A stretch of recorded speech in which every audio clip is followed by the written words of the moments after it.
Hello everybody, আমরা এই পর্যন্ত পাইথনের বেসিক কিছু আইডিয়া নিয়ে এসেছি। আর এবারের ভিডিওতে আমরা পড়ব ব্রাঞ্চিং নিয়ে, নতুন একটা জিনিস। তবে ব্রাঞ্চিংয়ের ক্ষেত্রে আমাদের শুরুতে কিছু রিক্যাপ আছে, যেগুলো আমরা আগেও দেখে এসেছি টুকটাক। এবার আমরা আরেকবার একটু দেখবো, যাতে করে আমরা ফ্লো ধরে আগাতে পারি। শুরুতে আমাদের আসছে বুলিয়ান এক্সপ্রেশন। বুলিয়ান এক্সপ্রেশন আমরা শিখে এসেছি। বুলিয়ান এক্সপ্রেশন যদি আমি আপনাকে রিক্যাপ করতে চাই, লেটস সে বুলিয়ান এক্সপ্রেশনের আমি এখানে ডাবল ইকুয়াল আছে, নট ইকুয়াল আছে, গ্রেটার দেন আর লেস দেন এগুলো আছে। ঠিক আছে, এটা বুলিয়ান এক্সপ্রেশন হচ্ছে আপনাকে এটা আইদার ট্রু দিবে অথবা ফলস দিবে। ওকে, তো দেখুন আমরা একটা স্টেটমেন্ট নিয়ে আসি। একটা লেটস সে আমি বললাম 5 ইকুয়াল 5। ওকে, এটা অবশ্যই ট্রু আসবে, বিকজ ইটস ট্রু, রাইট? আমি যদি বলি 5 ইকুয়াল 50, মানে যদি বলি যে এটা স্টেটমেন্টটা true, it's not true, actually it's false. Okay, আমি আবার যদি আপনাকে বলি যে ইটস নট ইকুয়াল টু, যদি বলে দিই, তাহলে এটা অবশ্যই ট্রু হবে। ওকে, আমি যদি বলতাম এটা হচ্ছে এটা যদি লেস দেন আর ইকুয়াল বলি, এটা অবশ্যই ট্রু হবে। তো বুলিয়ান এক্সপ্রেশন আসবে এগুলোই, যে greater than or equal, less than or equal, greater than, less than, এগুলো। এরপরে আমাদের আছে লজিক্যাল অপারেটর। লজিক্যাল অপারেটরে আমি আপনাদেরকে বলেছিলাম যে আমরা এখনই খুব সুন্দর দেখতে এক্সাম্পল দিতে পারবো না। আমরা চলুন আজকে একটু সুন্দর এক্সাম্পল দেওয়ার চেষ্টা করি। লেটস সে আমি আপনাকে বলতেছি যে একটা ভ্যারিয়েবল আছে, লেটস সে ভ্যারিয়েবলের নাম হচ্ছে var1। ঠিক আছে, ক্যাপসলক হয়ে গেছে, var1। Okay, var1 is equal to লিখলাম true. Okay, var1 is equal to লিখলাম ট্রু, এবং আমি প্রিন্টে গিয়ে একটা স্টেটমেন্ট দিব যে নট var1। ওকে, সো তো এটার মানে আসলে কি? এটার মানে হচ্ছে এটা ট্রু, রাইট? ট্রু যদি আমরা নট করে দিই, যদি আমি ট্রুকে নট করে দিই, var1 মানে হচ্ছে ট্রু, আমি যদি এটাকে নট করে দিই, তাহলে এটা কি আসবে? ফলস আসবে, রাইট? দেখেন এটা ফলস আসতেছে। ওকে, আবার ধরেন আমি এটাকে বললাম ফলস, আর এখন এটা নট var1 আছে, এখন এটা কি হয়ে যাবে? ট্রু হয়ে যাবে, এটা ট্রু হয়ে যাবে। ঠিক আছে, তো নট দিলে কি হচ্ছে? নট দিলে যেই স্টেটমেন্টটা ছিল সেই স্টেটমেন্টের উল্টা স্টেটমেন্টটা আসলে আসতেছে, মানে সরি, যেটা ছিল, যেটা আপনার ভ্যারিয়েবলের যে ভ্যালুটা ছিল, সেই ভ্যালুটা জাস্ট উল্টা হয়ে যাচ্ছে। যেমন নট গেট করি না আমাদের বুলিয়ান অ্যালজেব্রাতে, যেমন আমরা নট করি, তো তেমন নট গেট ইউজ করার মতো হচ্ছে এরকম। ঠিক আছে, ওকে। এরপরে আমি যদি আপনাকে আরেকটু কম্পাউন্ড কিছু দেখাতে চাই, লেটস আমি ভ্যারিয়েবল 1 ইজ ইকুয়াল টু লিখেছি ট্রু, এবং ভ্যারিয়েবল 2 ইজ ইকুয়াল টু লিখেছি লেটস সে ফলস। ওকে, এখন আমি প্রিন্টে বলবো var1 অ্যান্ড var2। তো এটা হচ্ছে অ্যান্ড গেট, এবং অ্যান্ড গেটের ভিতরে একটা দিচ্ছি আমরা ট্রু মানে 1, একটা দিচ্ছি ফলস মানে 0। তাহলে 1 এবং 0 কত হবে? 1 এবং 0 যদি আমরা অ্যান্ড করি, তাহলে এটার আউটপুট আসবে ফলস। ওকে, এটার আউটপুট ফলস আসা উচিত, এটার আউটপুট ফলস। ঠিক আছে, 1 এবং 0কে যদি আমরা অ্যান্ড করি, তাহলে এটা ফলস আসবে। ওকে, আমি যদি এটা নট দিই, দেখি তো কী আসে। নট দিলে ট্রু আসতেছে। কেন আসতেছে? ইটস বিকজ এটা কিন্তু ফলস ছিল, বাট আমি যখন ফলসটাকে নট করে দিচ্ছি, তখন এটা অ্যাকচুয়ালি ট্রু হয়ে যাচ্ছে। ওকে, তখন এটা ট্রু হয়ে যাচ্ছে, অ্যান্ড দেন এটাও এই ট্রু অ্যান্ড ট্রু মানে 1 এবং 1 ইজ ইকুয়াল টু 1, ট্রু হয়ে যাচ্ছে। ওকে, তো এটাই হচ্ছে আসলে আমাদের লজিক্যাল অপারেটর, যে আমরা নট যেটা দেখাতে চেয়েছিলাম, সেটা হচ্ছে এটাই। ওকে, এটা আপনি আরও অনেক কমপ্লেক্স করে আপনি আরও এক্সপেরিমেন্ট করে দেখতে পারেন, কোনো সমস্যা নেই। আমরা কম্পাউন্ডের ক্ষেত্রে আরেকটু এগুলো আসলে কম্পাউন্ড বলতে আমি আমার মুখের কথায় কম্পাউন্ড বলছি। এখন আমি আপনাকে একটু কম্পাউন্ড, অ্যাকচুয়াল অর্থে কম্পাউন্ড জিনিস দেখাই।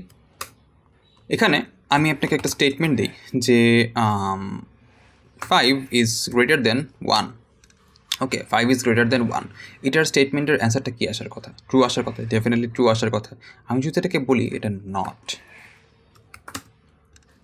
আসলে কী হবে? এটার ভিতরে যে স্টেটমেন্টটা ছিল, সেই স্টেটমেন্টটা জাস্ট নট হয়ে উল্টায় যাবে, এটা হয়ে যাবে ফলস। ওকে, এটা ফলস হয়ে যাবে। তা মানে এটা যদি আমি সহজ বাংলায় বলি, যে আমি বলতেছি যে 5 ইজ গ্রেটার দ্যান 1, এটা না, এই কথাটা সত্যি না, এটা এখানে বলতেছে। মানে 5 ইজ গ্রেটার দ্যান 1 এই কথাটা সত্যি না, তার মানে এটা একজন বলছে যে 5 ইজ গ্রেটার দ্যান 1 এই কথাটা সত্যি না, তো আরেকজন বলবে যে না, তোমার কথাটা মিথ্যা। এটাই হচ্ছে আসলে এটার বাংলা অর্থ। আমি আপনাকে এরকম আরও একজন এক্সাম্পল দেখাতে পারি। লেটস সে আমি এটাকে বললাম যে 5 ইজ গ্রেটার দেন, এটা কিন্তু আসলে ট্রু হবে। ঠিক আছে, একজন বললো যে 5 ইজ গ্রেটার দেন 100, এটা সত্যি কথা না। আরেকজন তখন এটা যাচাই করে দেখবে যে তোমার কথাটা সত্যি নাকি ভুল, যাচাই করে দেখলো এটা ট্রু। ঠিক আছে, তো এইটাই। আমরা যদি আরও কম্পাউন্ড কিছু করার চেষ্টা করি, লেটস সে ফর এক্সাম্পল বললাম 5 is greater than 1 and what can we say, 5 is less than 20. এখন এই দুইটা স্টেটমেন্ট যদি ট্রু হয়, এই স্টেটমেন্ট এবং এই স্টেটমেন্ট, এইটা যদি ট্রু হয় তাহলেই এটা ট্রু আসবে। এটা কি ট্রু? এটা কিন্তু ট্রু আসবে আসলে, ট্রু, রাইট? তো এইরকমই আসলে আমাদের এগুলো হচ্ছে কম্পাউন্ড বুলিয়ান এক্সপ্রেশন। এগুলো আরও অনেক কিছু ট্রাই করা যায়। আমরা এখানে শুধুমাত্র লেস দেন গ্রেটার দেন দিয়ে দেখেছি, আমরা এই ডাবল ইকুয়াল দিয়ে দেখেছি, এবং আরও অনেক কিছু, আরও এগুলোর মিক্সচার, আরও অনেক কিছু হতে পারে, কম্বিনেশন হতে পারে। ওকে, এটা ছিল আমাদের রিক্যাপ। তো এরপরে আমরা যেটা বেসিক আলোচনা করব সেটা হচ্ছে কন্ডিশনাল স্টেটমেন্টস। তো কন্ডিশনাল স্টেটমেন্ট কী জিনিস? কন্ডিশনাল স্টেটমেন্ট হচ্ছে একটা কন্ডিশনের উপর ভিত্তি করে আমি আরেকটা অ্যাকশন নিব। ঠিক আছে, সেই অ্যাকশনটা হতে পারে কোনো কিছু জাস্ট একটা কথা বলে দেয়া, বা হতে পারে ওই একটা ডিসিশনের ভিত্তিতে আরেকটা ডিসিশন নেওয়া, বা আরও অনেক কিছু হতে পারে। ঠিক আছে, তো আমি আপনাকে কন্ডিশনাল স্টেটমেন্টের একদম বেসিক একটা জিনিস দেখাই। একদম বেসিক কন্ডিশনাল স্টেটমেন্ট যেটাকে বলে সেটা হচ্ছে, ধরেন এখানে একদম বেসিক স্ট্রাকচার দেখাই। আমি একটা কন্ডিশন দিলাম, দিয়ে বললাম যদি এটা ট্রু হয়, আমি ফ্লোচার্ট রাখতে ভুলে গেছি, যদি এটা ট্রু হয় তাহলে আমরা একটা অ্যাকশন নিব, লেটস সে এটাকে বললাম অ্যাকশন 1। আর যদি এটা ফলস হয়, লেটস সে এটা হচ্ছে ফলস, ঠিক আছে, এটা হচ্ছে ফলস। যদি এটা ফলস হয় তাহলে আমি অ্যাকশন 2 নিব। ওকে, এটাই হচ্ছে কন্ডিশন। তো এই কন্ডিশনটা ওর উপর ভিত্তি করে আমরা বিভিন্ন ধরনের অ্যাকশন নিতে পারি। ঠিক আছে, চলুন আমরা একটি অ্যাপ্লিকেশন দেখে আসি। এখন কন্ডিশন জিনিসটা কি? পাইথনে কন্ডিশন আসলে ব্যবহার করা খুব সহজ। ধরা যাক 5 is greater than 1. ওকে, আমরা শুরুতে কী করছিলাম? আমরা শুধুমাত্র এটা লিখে, এই স্টেটমেন্টটা লিখে আমরা প্রিন্ট করে দিচ্ছিলাম, এবং প্রিন্টে আমাদের ট্রু না ফলস আসে এটা আমরা চেক করছিলাম। তো এখন আমি বলবো যে যদি এই কন্ডিশনটা ট্রু হয়, যদি এই 5 is greater than কন্ডিশনটা ট্রু হয়, তুমি অন্য একটা অ্যাকশন নিবা। কী অ্যাকশন নেওয়া যায়? আমি এখানে বলবো যদি 5 is greater than 1, এখানে একটা স্পেস আসছে, আপনি দেখছেন? এই স্পেসটা নিয়ে আমার পরে কথা বলতেছি। প্রিন্ট লেটস সে কী বলা যায়, let's say 5 is greater. Okay, 5 is greater, বেশি কমপ্লেক্স কিছুতে গেলাম না, একদম সিম্পল কথা, যদি 5 বড় হয় 5 is greater এটা বলে দিব। ওকে, তো এখন যেটা বলছিলাম যে এখানে দেখেন 4টা স্পেস হয়েছে। এই 4টা স্পেস আসলে আইডির উপর ডিপেন্ড করে যে আপনার কতগুলো স্পেস থাকবে।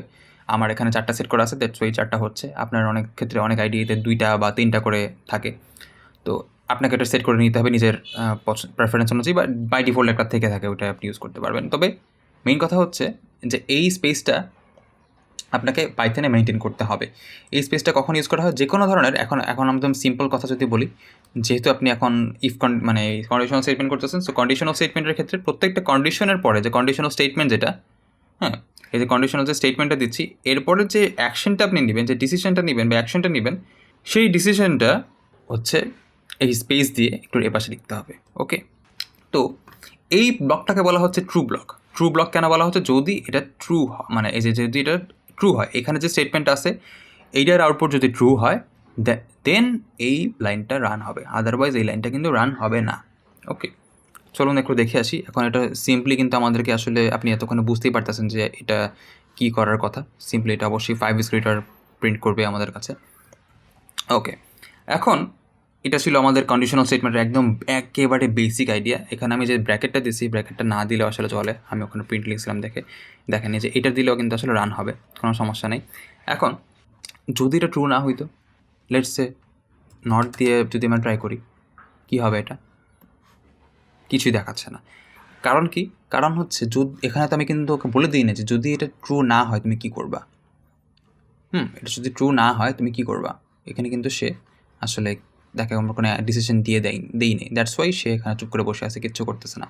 আমি যদি এটাকে আরেকটু সুন্দর, মানে আরও সহজ করে বোঝাতে চাই, লেটস আমি বললাম যে 5 is equal 1, দেন আসলে সে কিছু করতে পারতেছে না, ঠিক আছে? তো এই কেসে আমরা ওকে কী করবো, বলবো যদি এই কন্ডিশন ট্রু না হয় তাহলে তুমি চলে যাবা অন্যথা বা এলস কন্ডিশনে চলে যাবা। এলসে চলে গিয়ে তুমি বলবা প্রিন্ট 5 ইজ নট গ্রেটার, একদম সিম্পল কথা, ঠিক আছে? এখন দেখেন 5 ইজ নট গ্রেটার, ঠিক আছে? তার মানে যদি এইটা ট্রু হয় তাহলে এটা প্রিন্ট হবে, আর যদি এটা ট্রু না হয়, এই কন্ডিশনে যদি ট্রু না হয় তাহলে এলসে চলে যাবে সরাসরি। ওকে, 5 ইজ নট গ্রেটার, ঠিক আছে? এখন আবার যদি ধরেন আমি যদি এখন অ্যাকচুয়ালি ট্রু দিয়ে দিই, লেটস সে ফর এক্সাম্পল আমি যদি ট্রু দিয়ে দিই তাহলে কিন্তু আসলে আপনার 4 নম্বর লাইনটা যাচ্ছে না, প্রথম লাইনটাই যাচ্ছে। ভালো কথা। এখন হতে পারে যে কন্ডিশন আপনার একটা না, কন্ডিশন আপনার একাধিক কন্ডিশন থাকতে পারে। চলুন আমরা তাহলে দেখে আসি যে যদি 5 ইজ ইকুয়াল 1 হয় তাহলে বলবো 5 ইজ ইকুয়াল, ঠিক আছে? 5 ইজ ইকুয়াল যদি এলিফ মানে হচ্ছে যদি প্রথমটা না হয় তাহলে এলস ইফকে সংক্ষেপে এলিফ লেখা হয়। এলিফ 5 ইজ লেস দ্যান 1 তাহলে বলবো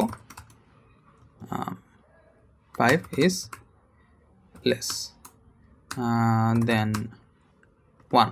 ওকে, আর যদি এটাও না হয় তাহলে বলবো 5 is not greater or equal. Okay, চলুন তো দেখে আসি এটা রান করলে কী হয়।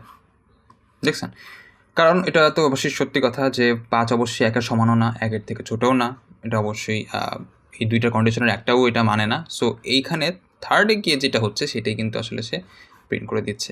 তো এটাই আসলে খুবই সিম্পল একটা কথাবার্তা বলছি এখানে। আপনি যদি এটাকে আরও একটু অ্যাডভান্স করতে চান, আপনি এখানে 1-এর জায়গায় উপরে একটা ভ্যারিয়েবল রেখে সেই ভ্যারিয়েবল দিয়ে আপনি টেস্ট করে দেখতে পারেন। আমরা যদি একটু কেস একটা তৈরি করতে চাই, লেটস সে ফর এক্সাম্পল আমি নামে একটা ভ্যারিয়েবল রাখলাম, নামের ভ্যারিয়েবল ভ্যালু আমরা রাখলাম লেটস সে 1 রাখলাম, এবং এটাকে 1-এর জায়গায় আমি নাম দিলাম। কারণ আমি সব জায়গায় নাম দিয়ে দিই। এখানেও দিয়ে দিলাম। ওকে, এখন আপনি এখানে যে ভ্যালুটা দিবেন সেই ভ্যালুর উপর ডিপেন্ড করে আপনার চেঞ্জ হবে। লেটস আমি এখানে দিয়ে দিলাম 55। এখন দেখি তো কোনটা আসে, দেখছেন ইজ লেস দেন নাম, ঠিক আছে? আবার যদি আমি এখানে 5 দিয়ে দিই তাহলে কী হবে দেখি তো, 5 ইজ ইকুয়াল। ওকে, সো এটাই আসলে আমাদের কন্ডিশনাল স্টেটমেন্টের মূল মানে ধারণা। তো এখানে আসলে ইফ কীভাবে কাজ করে, এলস কীভাবে কাজ করে, এগুলো আমরা দেখালাম।